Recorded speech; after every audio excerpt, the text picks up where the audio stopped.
Alabama played Texas in the Rose Bowl. Do you remember anything about that game? No, I was pretty young. Yeah, I don't really have any memory about that game. Probably was watching college football. Probably had it on and just don't remember it. And with the running game, how would you say that you guys ran the ball in the tradition, not the scrambles, but the traditional running plays this week? Yeah, I think we execute well. Credit goes to the O line and all the running backs. There's a lot of running backs that got to play, and I think they all took advantage of the opportunities. They're all, we're very deep at that position. Obviously that's extremely important for us, being able to take what the defense gives us and be balanced. So I think the running game gave us a huge boost offensively. I'm not sure how much film you've got to see on Texas up to this point yet, but do you have any early thoughts on just their defense and what you've seen from them? Yeah, it's an extremely well coached unit. You could tell that they play together. Really athletic, really talented, and also really disciplined. They're a really good group. They do a lot of things, but they communicate it really well. So again, that shows how well coached they are, how good they are communicating. It's an extremely talented group, very well coached. So we know the challenge that's ahead of us. So we have to do all we can to prepare to try to put ourselves in the best circumstance. What makes Coach Sarkisian a good play caller? Yeah, I think it's just, obviously it has a really good system. And I think it's a lot just about having an eye for that stuff. Coach Sark just, from my time with him coaching me and him being the OC here, he kind of just was always one step ahead as far as knowing what he had. He always had a process. And there was a lot of stuff he just, he kind of just felt out. That was just kind of natural off instinct. So I was able to learn a lot while he was here. Obviously a great play caller, great coach.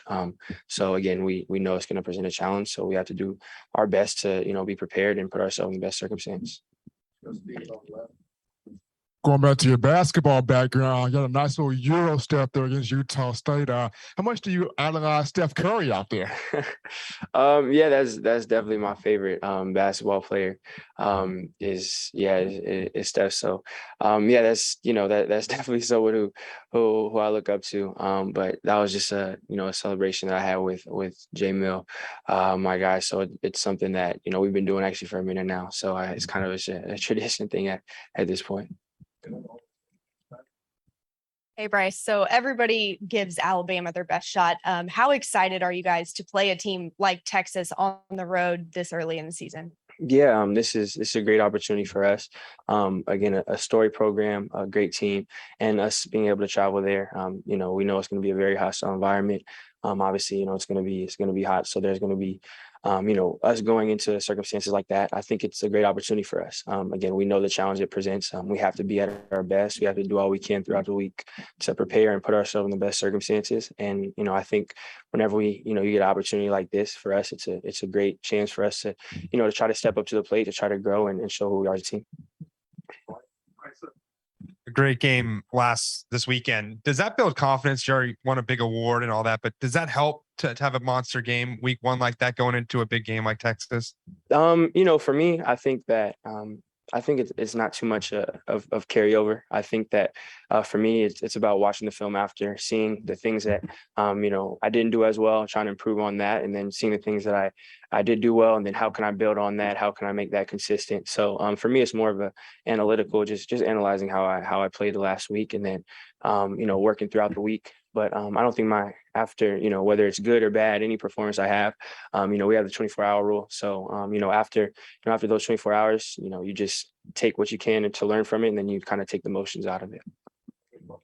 You mentioned your celebration with J-Mill. Just you got to see him with a little bit more extended reps. What did you see from him on the night, and how much improvement has he made just this offseason? Yeah, you can tell he's a lot more comfortable back there, making checks.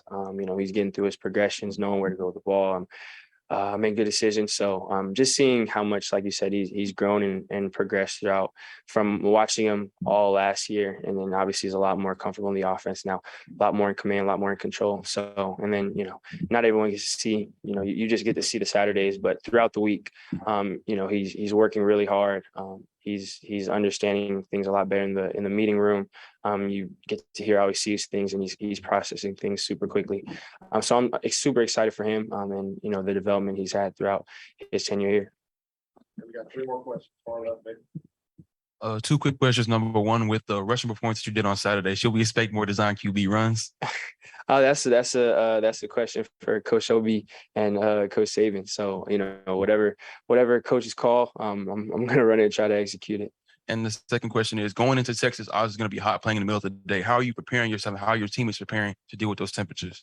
Yeah, our training staff and our nutrition staff and everyone's strength and conditioning, they've been doing a great job of providing us with whether it be salt packs, is the Pedialytes, the whatever we may need, sodium shots to try to get us hydrated. We have hydration tests that we take throughout the week that keeps us updated as well. So our staff has done an amazing job of making sure that we understand how important it is. Like you said, we know that there's going to be we know it's going to be hot, so it's not something that you just start the day of the game or the night before. They've been emphasizing it us since we got here this morning to make sure that we're hydrating throughout, and they provide us with all the hydration we need. So all the credit goes to our staff, who's been really making that a point of emphasis for us. You've got some new faces up front on the offensive line. Just what did you see from that group Saturday, and how's that unit kind of coming along? Yeah, I think up front they did a great job communicating, playing physical and fast. We got some tough looks sometimes, and I think they did a great job of picking stuff up, of firing off the ball in the run game, creating a lot of open holes for our running backs to take advantage of. So, like you said, it's there's some new faces, and for this to kind of be their, for that group and that unit to be their first game, I feel like they did a great job, and I have all the confidence in the world with them. Bryce, just going through your recruiting profile again. I know you got a bunch of big offers from big schools around the country. Was Texas a school that ever approached you, or did you ever consider looking in Austin for a place to go to school? Yeah, I was recruited by University of Texas, back when I was still in high school. And I visited, and again, just we have a ton of respect for them as a program, for the coach staff, for the players. We understand again the challenge that's going to be. So from there, and then when you cut on the film, you know about that program. We know what it takes. We know it's going to take everything from us. So it's on us to make sure that we're the most prepared we can be, put ourselves in the best circumstance from preparation this week, and try to execute to the best of our ability. Appreciate you guys.